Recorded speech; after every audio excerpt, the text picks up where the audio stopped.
प्यारे बच्चों, अस्सलाम वालेकुम वरहमतुल्लाहि वबरकातुह। 10वीं जमात के तलबा और तालिबात के लिए मेरी यहाँ पर ये जो आज हमारा जो मौजू है, मीर बब्बर अली इन्नीस साहब की जो दूसरी रुबाई है, सफ़ा नंबर 214 निकाल कर मेरे सामने रखा है और इस रुबाई को समझने की कोशिश करें। माँ बाप से भी सिवा है शफ़क़त तेरी, अफ़ज़ूं है तेरे गज़ब से रहमत तेरी। जन्नत इनाम करके दोज़ख में जला, वो रहम तेरा है और ये अदालत तेरी। यहाँ पर शायर ने अल्लाह ताला की तारीफ़ बयान करते हुए फरमाया है कि रब्बुल इज़्ज़त अपने बंदे से इतनी मोहब्बत करता है कि जितना भी अपनी औलाद से अपना माँ बाप भी मोहब्बत नहीं करता। यानी अपनी औलाद से यानी हमसे अपनी माँ बाप से ज़्यादा अल्लाह हमसे मोहब्बत करता है और उसकी जो रहमत है उसकी गज़ब से ज़्यादा है। यानी वो ज़्यादातर रहमत से ही काम लेता है, रहम से ही काम लेता है। वो रहीम है, वो हमेशा इस बंदे पे मेहरबान रहता है।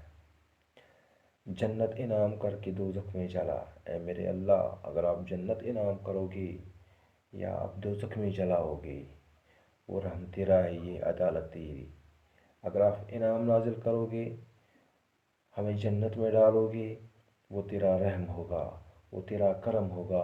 अगर आप दोज़ख में डालोगे तो वो तेरी अदालत होगी। यहाँ पर शायर ने एक हकीकत की तरफ हमें समझाने की कोशिश की है कि जब अल्लाह ताला अच्छी तरह से अदालत से काम लेगा तो हम लोग जहन्नम में जाएंगे। हमें उम्मीद है कि वो वहाँ पर रहम से काम लेगा और हम जन्नत में जाएंगे, वरना हम जन्नत में जाने के काबिल नहीं हैं। तीसरी रुबाई। आगोश लहद में जबकि सोना होगा, जुज़ खाक न तकिया न बिछोना होगा।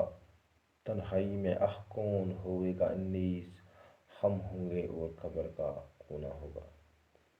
आगोश लहद में जबकि सोना होगा, यहाँ पे शायर फरमाता है कि जब इंसान को इस कब्र में सोना पड़ेगा, वहाँ पे न तकिया होगा, वहाँ पे न बिछोना होगा, वहाँ पे सिर्फ खाक होगी, वहाँ पे सिर्फ मिट्टी होगी।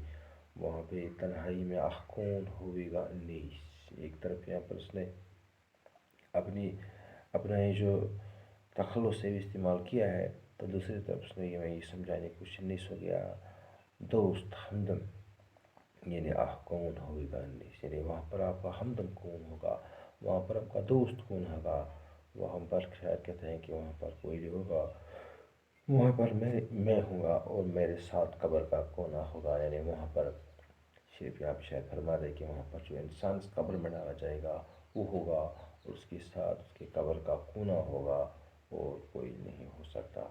यहाँ पर शायद ने दुनिया की भी सवादी का जिक्र बयान करते फरमाया है कि ये जो दुनिया है ख़त्म होने वाली है।